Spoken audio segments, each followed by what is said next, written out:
sebentar lagi ini Lawu akan punya hajat besar.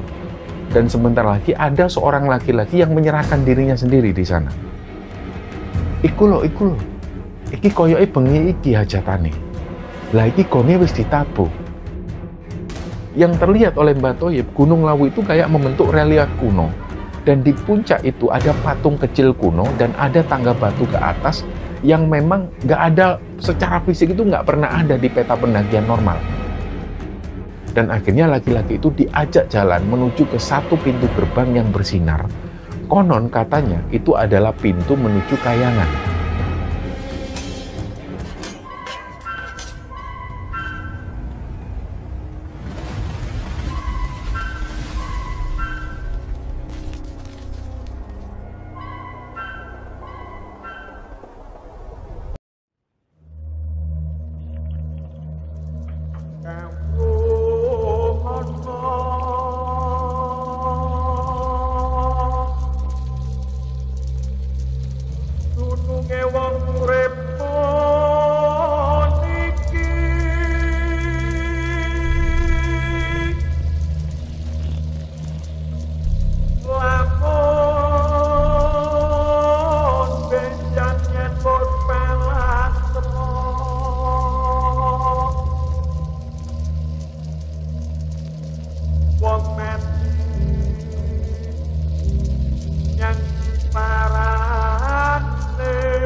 Bismillahirrahmanirrahim. Assalamualaikum warahmatullahi wabarakatuh.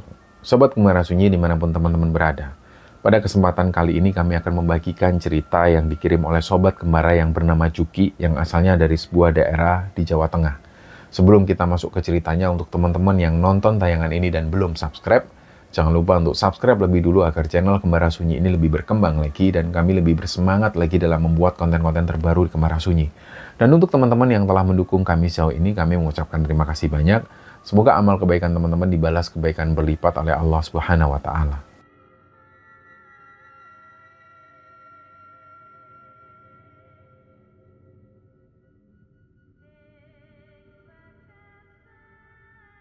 Ya, di episode kali ini teman-teman, kita akan cerita tentang Gunung Lawu. Dan nggak tahu sudah berapa banyak kami menceritakan tentang Gunung Lawu ini. Tapi meskipun sudah sering kali kami cerita tentang Gunung Lawu, tetap misteri gunung ini masih terus menarik untuk terus diceritakan. Nah, kalau kita ngomongin tentang Gunung Lawu, suasana ketika mendaki ke gunung ini tuh memang beda dari gunung yang lain, teman-teman. Dan nggak tahu kenapa kayak ada sesuatu yang menarik tentang gunung ini. Coba deh teman-teman tulis di kolom komentar, mungkin ada teman-teman yang juga merasakan hal yang sama seperti yang kami alami. Jadi setiap kali naik ke Gunung Lawu itu selalu ada perasaan yang berbeda. Jadi Gunung Lawu ini berdiri di perbatasan Jawa Tengah dan Jawa Timur, tingginya 3.265 meter di atas permukaan laut. Dan seperti yang kita semua tahu, jalur pendakian yang paling terkenal adalah Cemoro Sewu, terus kemudian Cemoro Kandang, dan juga jalur lewat Candi Ceto. Dan sebenarnya masih ada jalur-jalur yang lain. Nah, dari dulu sampai sekarang, Lawu ini bukan cuma tujuan wisata, tapi juga tempat yang disakralkan. Masyarakat di sekitar Gunung Lawu percaya, Lawu itu punya 3 puncak yang dikeramatkan, yaitu Hargodalem, Hargodumiling, dan juga Hargodumilah. Kalau kita ngomongin tentang Hargodalem ini sering disebut sebagai tempat petilasan Prabu Brawijaya V, yaitu raja terakhir Majapahit. Dan menurut cerita turun-temurunnya, setelah Majapahit ini runtuh, Prabu Brawijaya V itu mengasingkan diri ke Gunung Lawu. Terus kemudian beliau di sana melakukan topo brotonya di puncak, dan kemudian beliau mengalami mukso atau hilang raganya dan cuma meninggalkan jejak gaib. Nah, inilah sebabnya banyak sekali orang-orang yang datang ke Gunung Lawu ini bukan cuma untuk mendaki, tapi juga ya untuk berziarah, ada juga yang ngalap berkah, bahkan ada yang melakukan ritual khusus.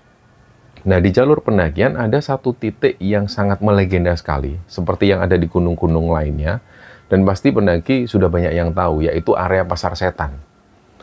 Nah, letaknya ada yang bilang kalau letaknya ini ada di sekitar pos 5 jalur Cemoro Kandang, maupun juga ada di sekitar jalur Ceto.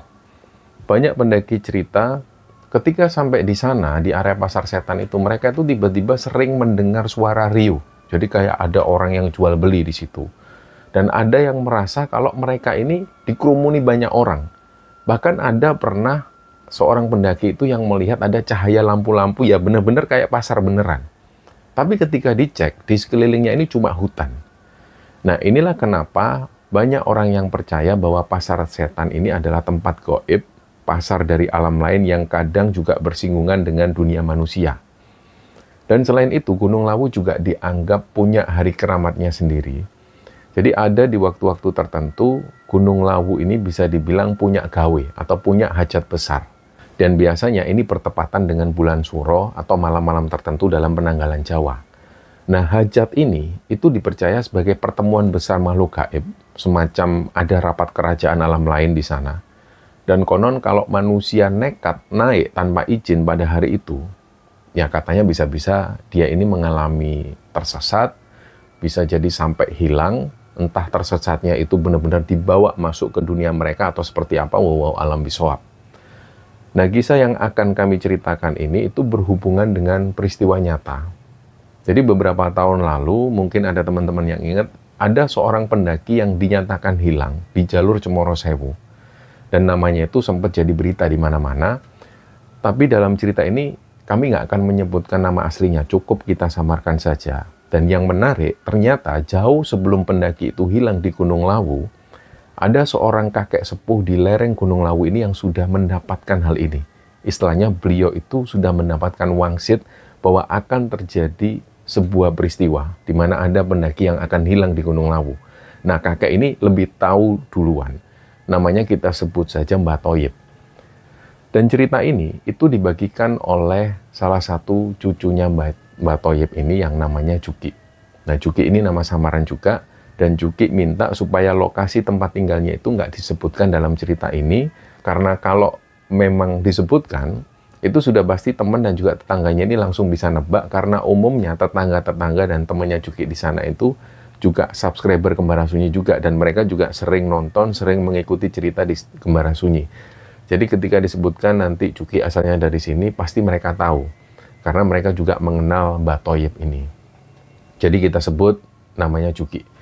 Nah, Juki ini tinggalnya di sebuah desa di lereng Gunung Lawu. Juki cerita, dari kecil dia itu sudah tinggal di desanya ini. Dan dari rumah Juki, setiap pagi dia itu selalu bisa melihat puncak Lawu yang megah. Tapi umumnya puncaknya itu selalu tertutupi kabut.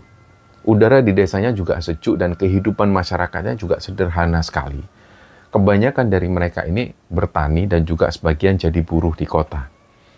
Dan dari kecil Juki ini sudah sering mendengar cerita-cerita keramat tentang Gunung Lawu. Jadi hal ini juga membuat Juki dan juga saudara-saudara yang lain ini begitu mengenal Lawu seperti mengenal saudara kandungnya sendiri. Jadi Juki ini tinggal bersama orang tuanya dan kakak kandungnya yang nomor 10 juga tinggal di sana. Nah, Juki sendiri adalah anak bungsu dari 11 bersaudara dan kakak-kakaknya yang lain waktu itu sudah menikah dan menetap di berbagai kota. Jadi cuma Juki dan juga kakaknya yang nomor 10 itulah yang tinggal di rumah sama orang tuanya. Nah, rumah orang tua Juki ini sederhana sekali. Dindingnya batu bata merah tanpa ada plesteran. Terus lantai rumah itu juga baru di tahun 2015 kemarin itu baru di keramik. Sebelumnya ya cuma masih lantai tanah. Dan di halaman belakang rumahnya itu banyak sekali pohon kopi dan juga pohon cengkeh. Dan meskipun keluarga Juki ini keluarga besar, tapi kehidupan sehari-hari Juki ini nggak terlalu ramai. Jadi di situ dia lebih sering membantu orang tuanya di kebun, atau sekedar kalau pas lagi nganggur ya dia nongkrong sama teman-teman sebayanya di warung kopi. Jadi hidupnya itu bisa dibilang ya biasa-biasa aja, nggak ada yang istimewa. Tapi ada satu orang dalam keluarga Juki ini yang cukup spesial, yaitu Mbah Thoyib. Jadi Mbah Thoyib ini adalah bapak dari ibunya Juki. Mbah Thoyib tinggalnya nggak jauh dari rumah Juki, cuma sekitar 15 menit lah jalan kaki. Harus melewati kebun dulu dan juga pematang sawah. Dan usia Mbah Thoyib pada saat kejadian itu usianya 83 tahun. Tapi sekarang beliau ini sudah meninggal dunia. Nah, Mbah Thoyib ini orangnya sederhana sekali, nggak pernah dianggap sakti atau spesial. Sehari-hari beliau karena sudah tua ya beliau cuma duduk di lincak bambu di depan rumahnya itu. Dan di usia itu beliau ini masih tetap ngerokok. Artinya ya setiap hari ya waktunya dihabiskan duduk di situ, ngopi, masih aktif juga, dan ngerokok juga masih sangat sering sekali. Kadang juga beliau itu merawat kebun di belakang rumahnya. Nah, tiap hari Cuki inilah yang ngirim makanan ke rumahnya Mbak Toyib, karena Mbak Toyib di situ tinggal sendirian, istri Mbak Toyib sudah lama sekali meninggal. Jadi bisa dibilang Cuki inilah yang paling dekat sama Mbak Toyib karena dia yang setiap hari ketemu dengan Mbak Toyib. Tapi memang karena Mbak Toyib ini orangnya itu juga jarang dekat sama anak dan juga cucunya, itu memang jarang dekat. Meskipun Cuki sering ke sana atau setiap hari ke sana, tetap dia itu nggak bisa dikatakan akrab banget dengan Mbah Toyib. Jadi pada dasarnya Mbah Toyib ini memang beliau lebih cocok dengan tetangga-tetangga di sekitarnya. Nah, di usia Mbah Toyib yang seperti itu, beliau itu masih bisa jalan normal, pendengarannya pun juga masih cukup tajam. Tapi justru di usia senjanya itu, beliau itu mulai mengalami kejadian yang nggak biasa. Jadi ceritanya beberapa minggu sebelum pendaki yang namanya kita samarkan itu, kita sebut Pak X, Mr. X. Jadi sebelum pendaki yang hilang ini, Mbah Toyib itu ternyata mulai sering bermimpi. Dan dalam mimpinya itu, beliau itu didatangin barisan pasukan kerajaan dari masa lalu, yang digambarkan oleh Mbah Toyib. Prajurit-prajurit itu perawakannya gagah semua, tegap. Wajahnya itu nggak menyeramkan sama sekali. Malah terkesan berwibawa. Jadi di situ mereka mengenakan pakaian seperti prajurit Mojopahit. Mereka pakai ikat kepala, bajunya hitam. Dan yang membuat merinding, prajurit ini datang itu bukan sekali atau dua kali. Jadi hampir setiap malam mereka ini muncul. Barisannya rapi dan setiap kali datang menemui Mbah Toyib, mereka selalu menyampaikan pesan yang sama kepada Mbah Toyib. Jadi mereka ini selalu bilang, iling-ilingen, ojo ono anak putumu sing munggah lawu, sinuwun iki arep duwe gawe. Mergo mengko ono bocah lanang sing teko masrake awake dhewe. Nah, artinya kira-kira dia bilang ke Mbah Toyib, ingat ya, jangan sampai ada anak cucumu atau keturunanmu yang naik ke Gunung Lawu, ditahan dulu. Karena pada hari yang ditentukan, Lawu ini lagi punya hajat besar. Akan ada datang seorang anak laki-laki yang dia ini akan menyerahkan dirinya. Jadi pesan itu jelas banget, tapi termasuk juga membingungkan bagi Mbah Toyib. Dan Mbah Toyib juga berpikir, kenapa kok Mbah Toyib yang menerima pesan itu? Apa hubungannya dengan keluarganya? Dan siapa laki-laki yang disebut akan datang menyerahkan diri itu? Jadi sampai hari itu sebenarnya Mbah Toyib juga bingung, dan beliau juga bingung mau cerita ke siapa. Nah, belakangan ketika keluarga Cuki tahu cerita ini dari Mbah Toyib langsung, keluarga Cuki tentu heran, termasuk juga dengan orang tuanya Cuki, mereka heran. Lah ngapain kok Mbah Toyib ini kok mimpi yang kayak gitu? Nggak ada sejarahnya Mbah Toyib ini dapat wangsit seperti itu. Jadi karena hidup Mbah Toyib juga biasa saja, nggak pernah juga mengalami hal mistis.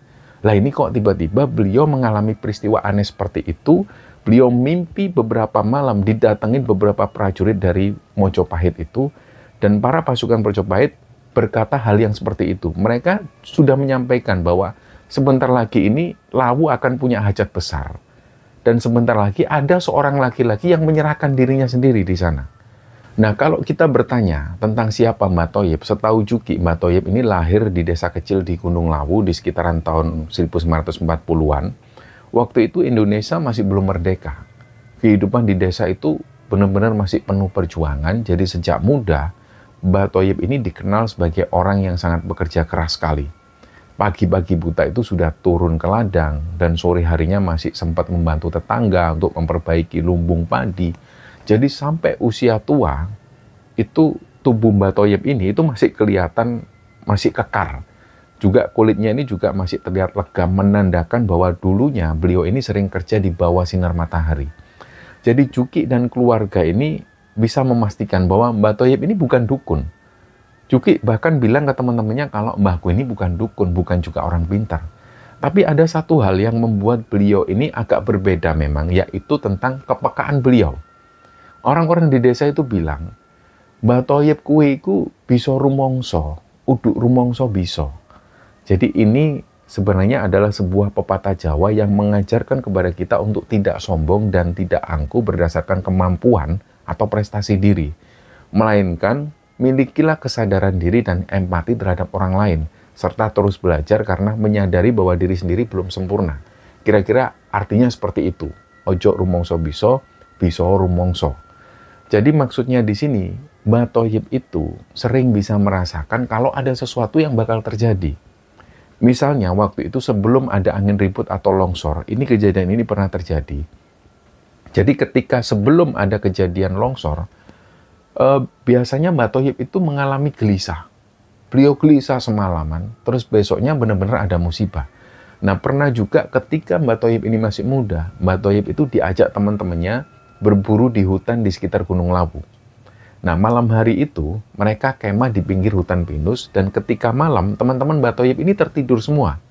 Tapi Mbah Thoyib waktu itu tetap terjaga, terus tiba-tiba dari kejauhan, beliau melihat ada rombongan orang yang jalannya itu baris. Mereka baris sambil bawa obor. Nah, mereka ini jalan melewati lembah dan menuju ke jurang.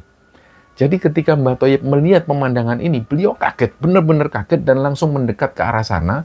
Ketika dipastikan lagi oleh Mbah Thoyib bahwa di depan itu memang jurang, Mbah Thoyib pun kembali ke kemah. Beliau berpikir, tadi itu orang-orang siapa? Kok tiba-tiba jalan terus langsung lewat jurang? Jadi orang-orang ini pasti jelas bukan manusia karena mereka ini memang lewat jurang. Dan sejak mulai saat itu Mbah Thoyib sadar bahwa Gunung Lawu bukan sekedar gunung biasa. Jadi ada dunia lain yang berjalan beriringan dengan dunia manusia. Tapi sekali lagi ini bukan berarti karena beliau sakti, tapi lebih kepada beliau ini mudah untuk ditunjukkan hal-hal yang nggak semua orang bisa melihat. Nah, meskipun begitu, Mbah Thoyib nggak pernah besar kepala. Beliau jarang banget cerita tentang kemampuannya ini, tentang kepekaannya ini. Beliau juga menikah, punya anak, dan juga punya cucu-cucu. Umur beliau ini juga terbilang panjang dan semakin tua, kayaknya rasa peka Mbah Thoyib ini justru semakin tajam.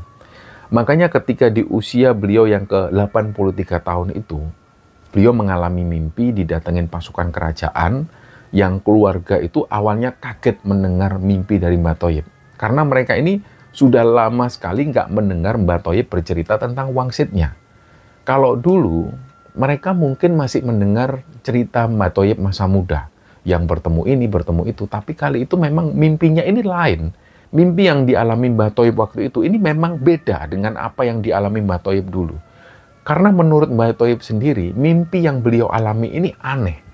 Karena mimpinya terlihat jelas seolah-olah memang beliau itu memang kayak didatengin oleh pasukan kerajaan, kayak benar-benar seolah-olah pasukan kerajaan Mojopahit itu berdiri di depan Mbah Thoyib. Dan pesan yang disampaikan oleh mereka ini juga jelas. Nggak ada yang samar sedikit pun. Nah, pesan ini akhirnya disampaikan kepada anak cucunya Mbah Thoyib, dan Mbah Thoyib di situ nggak mau ada anak cucu dan juga keturunannya yang dalam waktu dekat naik ke Gunung Lawu. Beliau melarang itu. Beliau juga mengingatkan ke Juki, karena Juki ini juga suka naik gunung, apalagi Gunung Lawu itu sudah seperti rumah sendiri bagi Juki. Jadi sudah nggak terhitung berapa kali Juki ini naik ke Gunung Lawu. Tapi kali itu Juki benar-benar diwanti-wanti oleh Mbah Thoyib supaya dia nggak naik dulu ke Gunung Lawu. Sebenarnya ketika Juki dapat pesan ini dari Mbah Thoyib, dia sudah sampaikan pesan kakeknya itu ke teman-temannya di grup. Nah, tapi pesan ini nggak terlalu digubris oleh teman-temannya Juki. Jadi kayak seolah ya pesan ini cuma lewat di grup. Nah, Mbah Thoyib ini cerita ke Juki dan juga ibunya Juki. Beliau bilang bahwa pasukan itu sama sekali nggak terlihat marah. Tapi masing-masing dari mereka itu sorot matanya ini tajam, kayak seolah mereka ini sedang membawa amanat yang berat. Nah, kira-kira setelah Mbah Thoyib menceritakan mimpinya itu, 2 minggu setelahnya, situasi di desa dan juga di lereng Gunung Lawu itu mulai terasa beda. Orang-orang di warung bakul sayur lewat itu mulai membicarakan tentang ada pendaki yang hilang di Gunung Lawu. Ternyata kejadian tentang pendaki yang hilang di Gunung Lawu ini 2 minggu setelah Mbah Thoyib mengalami mimpi itu. Awalnya warga ini nggak pernah tahu kalau sebelumnya Mbah Thoyib ternyata sudah dapat bisikan soal ini. Karena Mbah Thoyib ini sama sekali nggak pernah cerita ke orang-orang, beliau hanya cerita ke keluarganya. Jadi di situ mereka ngomongin pendaki yang hilang ini. Katanya pendaki itu terakhir kali ketika naik ke Gunung Lawu, dia ini terlihat di area Pasar Setan. Nah, waktu itu kabarnya masih simpang siur karena dia baru saja hilang dan masih dalam proses pencarian. Katanya juga ada yang bilang kalau pendaki itu memang dari awal niatnya itu mau melakukan ritual ketika ada di Gunung Lawu. Tapi ada juga berita yang didapat kalau pendaki itu niatnya cuma mendaki tapi dia sendirian. Dari awal mendaki memang dia berangkat sendirian. Dan ternyata kronologi sebenarnya adalah pendaki ini memang dari awal itu niatnya naik ke Gunung Lawu untuk melakukan ritual. Jadi kita sebut saja namanya ini Mr. X atau Pak X. Jadi beliau ini laki-laki dewasa yang tinggal di kota. Dia kerja sebagai seorang sales di sebuah pabrik. Tapi dia punya rumah juga di kos di daerah Gunung Lawu sana. Dan menurut berita yang beredar, beliau ini punya kebiasaan yang tertutup. Apalagi soal rencana-rencananya yang mau naik ke Lawu dan lain sebagainya. Jadi singkat cerita, di hari Sabtu, tanggal 15 Oktober tahun 2022, sekitar jam 5 sore, Pak X ini mendaftar di pos pendakian Cemoro Sewu. Beliau katakan beliau naik ke Gunung Lawu lewat Cemoro Sewu dan tujuannya itu ternyata dia bukan sekedar untuk mendaki, tapi untuk melakukan ritual di puncak, di tempat yang disebut Kayangan di sana. Nah, pas Mr. X ini mendaki, dia itu cuma membawa bekal yang sederhana sekali. Dia cuma bawa tas kecil. Di tas kecil itu ada air gula, air asam juga untuk minumannya. Dan terakhir kali dia ini terlihat oleh beberapa orang di sana itu, ternyata dia ini lagi ada di area Pasar Setan. Dan setelah itu Pak X ini nggak turun-turun lagi dan belum ada kabar juga. Singkatnya dari situ kemudian pencarian pun dilakukan oleh tim SAR, BPBD, TNI, dan juga Polri. Dan juga ada relawan lokal yang ada di sana ini ikut mencari keberadaan Pak X ini. Nah, kebetulan juga waktu itu memang cuaca ini lagi ekstrim dan medan yang dilalui juga berat. Yang akhirnya hal ini memperparah usaha pencarian mereka. Nah, sementara itu di desanya Juki di lereng Lawu itu, Mbah Thoyib ini juga mengalami beberapa kejadian yang waktunya ini sangat berdekatan dengan peristiwa hilangnya Pak X. Suatu malam setelah Pak X ini melakukan registrasi, tapi belum terlihat kembali, di rumahnya Mbah Thoyib itu, Mbah Thoyib ini mengaku kalau beliau itu mendengar ada bunyi suara gamelan yang samar-samar. Dan nggak lama Mbah Thoyib mendengar lagi ada suara seperti suara kendang. Terus kemudian ada suara gong. Tapi suaranya ini bukan berasal dari desanya Mbah Thoyib. Suara itu diyakini oleh Mbah Thoyib asalnya dari arah Gunung Lawu. Nah, dari situlah Mbah Thoyib ini sempat bilang ke ibunya Juki, iku lo, iki koyoke bengi iki hajatane. Lah iki gonge wis ditabuh. Jadi di satu sisi, Mbah Thoyib dan keluarganya ini nggak tahu kejadian apa yang terjadi di Gunung Lawu, padahal di jam yang sama ada seorang pendaki yang naik ini. Dan nantinya dia nggak akan kembali turun lagi. Pokoknya Mbah Thoyib ngomong seperti itu, iki lo bengi iki hajatane. Beliau berkata bahwa kayaknya malam ini hajatannya. Nah, akhirnya Mbah Thoyib juga bilang bahwa ini gongnya sudah dipukul, sudah kedengaran sampai sini. Nah, pas Mbah Thoyib itu ngomong seperti itu, ibunya Juki ini cuma diem, beliau nggak bisa jawab. Yang didengar ibunya Juki ya cuma suara biasa aja, suasananya itu sunyi. Dan itu Mbah Thoyib mengaku mendengar jelas suara gamelan ini. Padahal malam itu nggak ada warga desa maupun desa tetangga ini yang lagi menggelar hajatan, nggak ada sama sekali. Jadi di hari yang sama ketika Pak X terakhir kali terlihat di Pasar Setan itu, Mbah Thoyib ini sempat keluar rumah. Dia bilang ke tetangga depan rumahnya, lah iku kok ono kilatan warna biru karo putih saka ndukur yo, Dek. Mbah Thoyib ini dia bilang ke tetangganya itu sambil beliau itu menghadap ke arah Gunung Lawu. Intinya Mbah Thoyib ini bilang, lah itu kok ada kilatan cahaya warna biru sama putih ya dari atas sana ya. Maksudnya dari atas itu ya dari Gunung Lawu ini.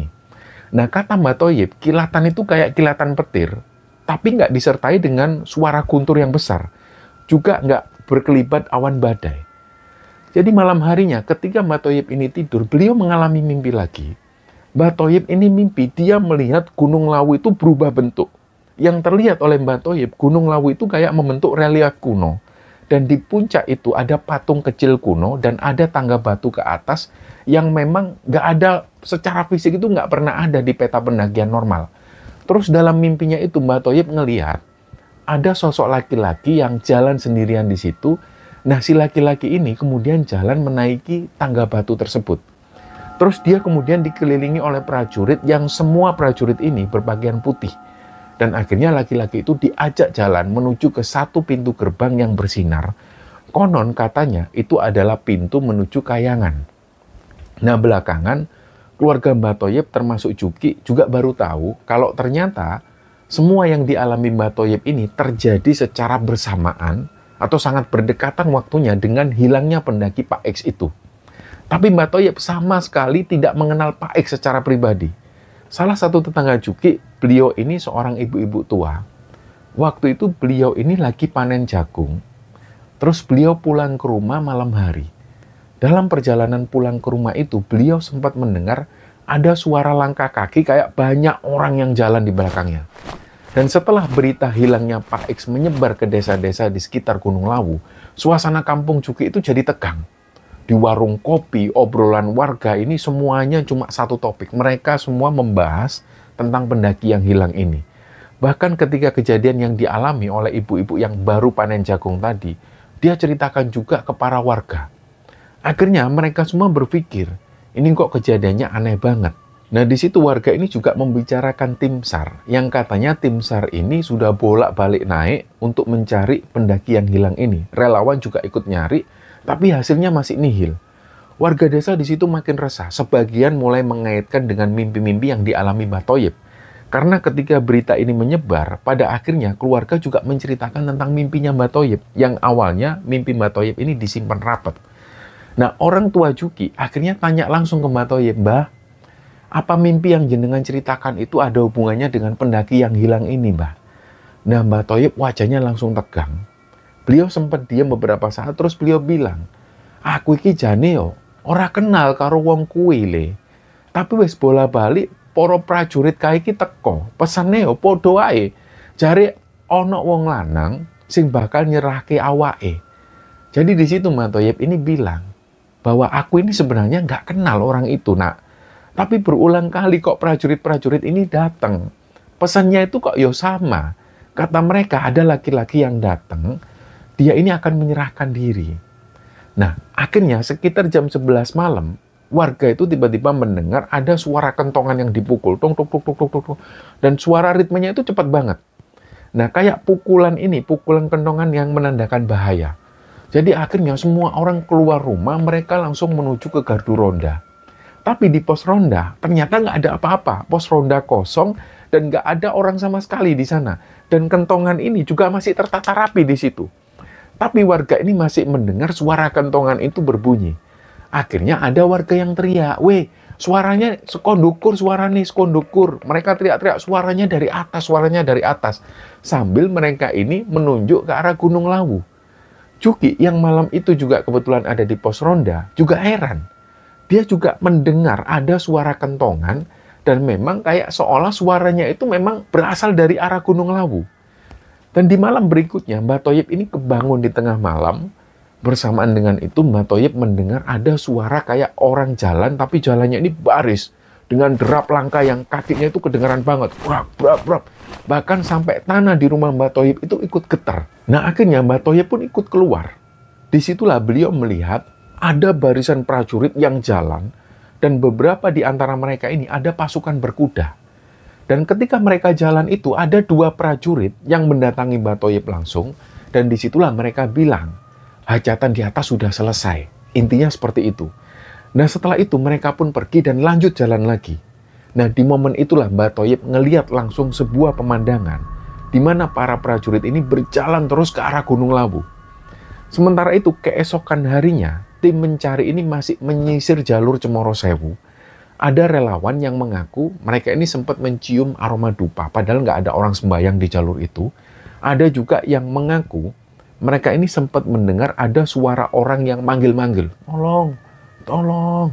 Tapi begitu didekati, di sana itu cuma ada tebing dan kabutnya itu juga lumayan tebal. Nah, situasi ini membuat suasana pencarian itu semakin mencekam. Hari demi hari pun berlalu, tapi keberadaan Pak X ini nggak pernah jelas. Warga desa mulai yakin bahwa yang dimaksud prajurit dalam mimpi Mbak Toyib ini adalah pasukan gaib dari Gunung Lawu. Dan mimpi yang diceritakan Mbak Toyib tentang sosok laki-laki yang berjalan menuju ke puncak dan kemudian dia masuk ke sebuah pintu itu, ini diyakini adalah sosok Pak X, pendaki yang hilang di Gunung Lawu itu. Nah, sosok laki-laki yang menyerahkan diri ini bukan menyerahkan diri pada manusia, tapi pada hajat besar Gunung Lawu yang hal ini nggak bisa ditolak lagi. Wallahu a'lam bishawab. Dan waktu pun berjalan, kasus itu akhirnya berhenti pada sebuah kabar, pencarian ini dihentikan dan pendaki itu dinyatakan hilang dan nggak pernah ditemukan lagi sampai hari ini. Bagi keluarga Juki, kisah ini bisa jadi pengingat bahwa mimpi Mbah Thoyib ini bukan sekedar bunga tidur biasa, tapi pesan nyata dari dunia yang tak kasat mata. Bahwa Gunung Lawu ini bukan sekedar tumpukan batu dan tanah, melainkan juga sebuah kerajaan gaib dengan aturan-aturan yang nggak bisa disepelekan. Dan Mbah Thoyib sendiri, di usia tuanya, beliau cuma berpesan, anak putuku kabeh ojo sembrono lek arep munggah Gunung Lawu. Ilingo, gunung kuwi ora mung alam sing katon, tapi uga ana sing nguasani. Tapi sing ora ngerti tata krama bisa ilang koyok wong sing wis kuwi rungokno kabare.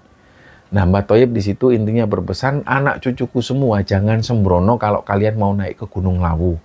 Ingat, gunung itu bukan cuma alam yang kelihatan mata, tapi ada juga yang menguasai yang nggak terlihat oleh mata kalian. Siapa saja yang nggak tahu tata krama bisa hilang seperti orang yang sudah kalian dengar kabarnya ini. Dan sampai hari ini setiap kali Juki melihat atau menatap puncak Lawu dari halaman rumahnya itu, dia selalu teringat malam-malam ketika Mbah Thoyib mengalami peristiwa aneh ini. Suara-suara gamelan gaib dari Gunung Lawu, serta barisan prajurit yang melintas di ladang, dan juga suara kentongan yang terus berbunyi malam itu semua itu akhirnya menjadi bukti bahwa Lawu menyimpan rahasia yang jauh lebih besar daripada yang bisa dipikirkan oleh manusia. Dari kisah ini kita bisa mengambil pelajaran bahwa gunung itu bukan cuma tempat wisata biasa, bukan sekedar jalur pendakian. Di sana ada sejarah, ada legenda, ada aturan tak kasat mata yang diwariskan dari generasi ke generasi. Dan semoga kisah ini bisa kita ambil hikmah dan bisa kita ambil pelajaran di dalamnya. Mohon maaf jika ada salah-salah kata. Wassalamualaikum warahmatullahi wabarakatuh.